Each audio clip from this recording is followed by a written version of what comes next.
Welcome to daily vlog. ఈరోజు వచ్చేసి నేను ఉండ్రాల పాయసం అయితే ఎలా చేయాలో చూపిస్తాను. ముందుగా ఉండ్రాల పాయసంలోకి మనం ఒక హాఫ్ అన్ అవర్ నానపెట్టుకున్నటువంటి సగ్గుబియ్యాన్ని ఇలా మెత్తగా అయ్యాయో లేదో చూసుకోవాలి. ఇలా మెత్తగా నానిపోవాలండి. మనం ఇలా నొక్కితే ఇలా మెత్తగా అవ్వాలి. ఇవి శనగపప్పు మీకు ఎంత కావాలంటే అంత తీసుకొని బాగా నానపెట్టుకోవాలి ఒక హాఫ్ అన్ అవర్. ఇది కూడా నానిపోయింది. ఇదేమొచ్చి కొబ్బరికూరు ఉండ్రాల పాయసంలోకి చాలా వేస్తే చాలా టేస్ట్గా ఉంటుంది అనమాట. నెక్స్ట్ బెల్లం అనమాట. అయితే బియ్యం పిండి అండి. ఇది పొడి బియ్యం పిండి. మనం అప్పటికప్పుడు చేసుకోవాలంటే మన ఇంట్లో ఉండే పొడి బియ్యం పిండితో చేసుకోవచ్చు. లేదు అనుకుంటే మీరు తడిపిండితో కూడా చేసుకోవచ్చు. తడిపిండి అయితే వెంటనే అవ్వదు కాబట్టి కొంచెం టైం పడుతుంది. కొంచెం డ్రై ఫ్రూట్స్, ఇంట్లో ఉండే కిస్మిస్, జీడిపప్పు. ముందుగా అయితే బెల్లం అయితే ముక్కల్లాగా తురుముకోవాలి. కొందరైతే పంచదార కూడా వేస్ట్ చేసుకుంటారు, కానీ బెల్లం అయితే టేస్ట్ బాగుంటుంది. బెల్లం మన హెల్త్కి మంచిది కదా పంచదార కంటే, అందుకోసమని చెప్పేసి అందరూ బెల్లం అయితే వాడండి. పంచదార అంత హెల్త్కి అయితే అంత మంచిది కాదు. కొబ్బరికూరలో అయితే కాల్షియం అయితే చాలా ఎక్కువగా ఉంటుంది. నీ పేరేంటమ్మా? అమ్మా నీ పేరేంటి? ఏం పేరు? అక్షరా. నా పేరేంటి? నా పేరు కూడా అక్షరా. నేనా? డాడీ పేరేంటి? డాడీయా? గిన్నెలో అయితే ఒక 6 లీటర్ పాలు తీసుకొని మనమైతే బాగా మరిగించుకోవాలి. ఒక 4-5 ఇలాచీలు తీసుకొని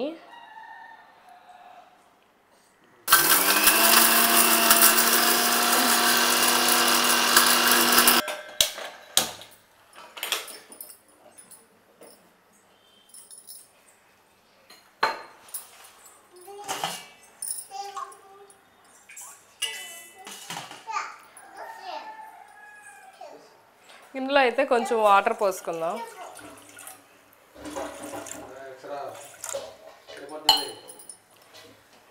వాటర్ అయితే వేడెక్కుతుంది. కొంచెం బెల్లం అయితే వేసుకుందాం ఇందులో. స్వీట్ కావాలనుకునే వాళ్ళు బెల్లం వేసుకోండి, లేదు అనుకునే వాళ్ళు స్కిప్ చేసేయండి. అందులోనే టేస్ట్ కోసం కొంచెం సాల్ట్,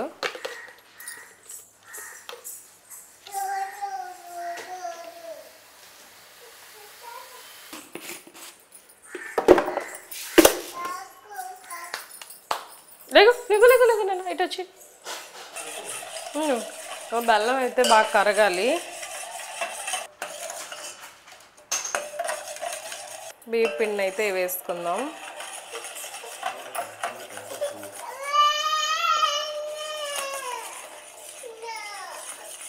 మొత్తం అంతా ఇలా కలుపుకోవాలి. కలిపిన తర్వాత దీన్ని ఒక ప్లేట్లో వేసుకొని దీన్ని అంతా చపాతీ ముద్దలాగా మెత్తగా కలుపుకోవాలి. చిన్న చిన్న ముద్దలుగా చేసుకొని చిన్న ముద్దలుగా ఉండ్రాలాగా ఇలా చేసుకోవాలన్నమాట. స్టవ్ అయితే వెలిగించుకొని ఇలాంటి ఒక గిన్నెనైతే పెట్టుకోవాలి. మళ్ళీ కొంచెం వాటర్ అయితే పోసుకోవాలి.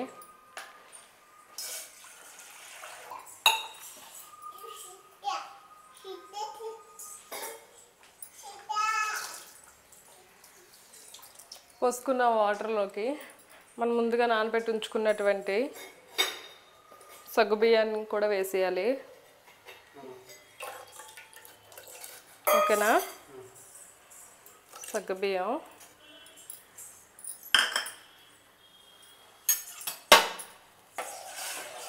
అయితే కొంచెం ఉడికాక మనం నానబెట్టుకున్నటువంటి శనగపప్పును కూడా వేసేసుకోవాలి.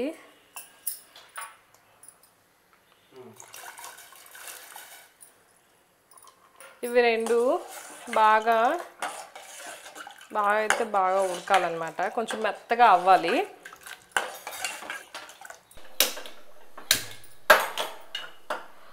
కొంచెం నెయ్యినైతే వేసుకుందాం. ఇందులోకి మనం ముందుగా తీసుకున్నటువంటి జీడిపప్పు నెక్స్ట్ కిస్మిస్ని అయితే వేయించుకుందాం.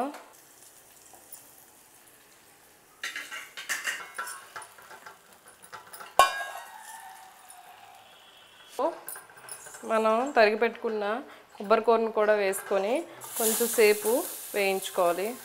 మరీ ఎక్కువసేపు అవసరం లేదు, కొంచెం సేపు అయితే సరిపోతుంది. ఇది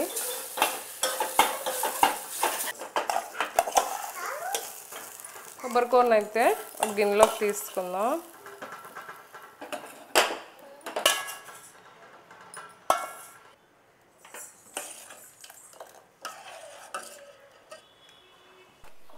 కొంచెం వాటర్ అయితే పోసుకుందాం, మరీ ఎక్కువ కాదు, కొంచెం వాటర్ అయితే పోసుకుందాం. మొత్తం బెల్లం అంతా మనం గుండగా చేసుకున్న బెల్లాన్ని మొత్తం అంతా ఈ వాటర్లోకి వేసుకోవాలి. ఒక కప్పు పిండికి ఒక కప్పు బెల్లం అన్నమాట. నేనైతే నార్మల్గా వేసుకుంటున్నాను, మీకు తెలిస్తే సరిపడినంత వేసేసుకోండి, సరిపోద్ది. స్వీట్ ఎక్కువ తినే వాళ్ళైతే కొంచెం ఎక్కువ వేసుకోండి, లేదు అనుకుంటే కొంచెం లైట్గా వేసుకోండి.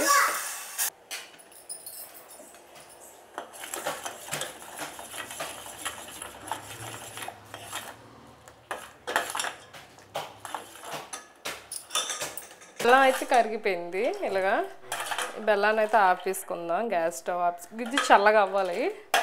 ఈలోపు శనగపప్పు కూడా ఉడికిపోయిందండి, మెత్తగా అయిపోయింది. ఇందులోకి మనం ఇలా చేసి పెట్టుకున్న వంటరాలను అయితే వేసేద్దాం. 5 నిమిషాల పాటు ఉడికితే సరిపోతుంది వంటరాలు. ఇలా కొంచెం వంటరాలు చేసుకునే ముద్దని కొంచెం ఇలా ఉంచుకొని దీన్ని ఒక బౌల్లో వేసుకొని వాటర్ అయితే యాడ్ చేసుకొని కొంచెం వాటర్ అయితే వేసుకోవాలి. వాటర్ వేసుకొని మొత్తం ఇలా వేయడం వల్ల వంటరాల పాయసం అనేది కొంచెం చిక్కబడుతుంది అన్నమాట. చిక్కదనం కోసం అయితే మనం ఇది వేసుకోవడం మర్చిపోకూడదు. మనం ముందుగా మిక్సీ పట్టుకున్నాం కదా ఇలాచీ పౌడరు, ఈ ఇలాచీ పౌడర్ను కూడా వేసుకోవాలి. 1/2 స్పూన్ ఇలాచీ పౌడర్ని అయితే నేను వేసుకుంటున్నాను.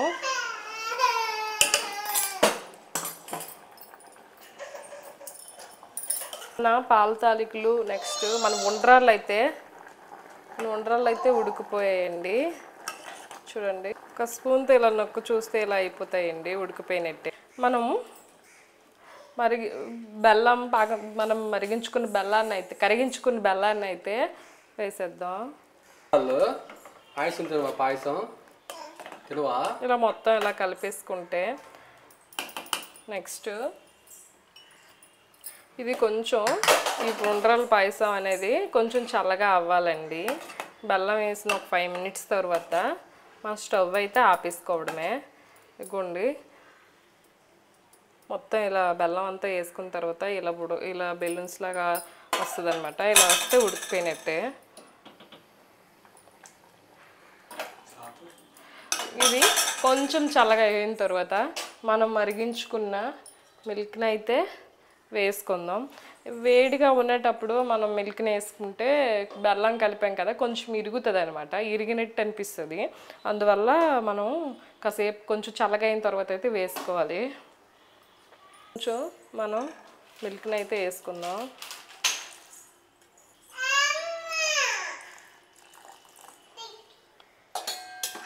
నెక్స్ట్ మనం ముందుగా ఫ్రై చేసుకుని ఉంచుకున్నటువంటి డ్రై ఫ్రూట్స్ని కూడా వేసేద్దాం.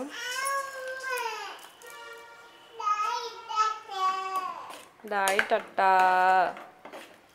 ఏం డాయిటట్టా కొంచెం నెయ్యినైతే వేసుకుందాం. అమ్మా, ఇదేనండి మా వంటల పాయసం, ఇలా వచ్చింది. సూపర్ అని చెప్పు, సూపర్. మీరు కూడా ట్రై చేయండి. నచ్చితే మా వీడియోని లైక్ చేయండి, మర్చిపోవద్దు.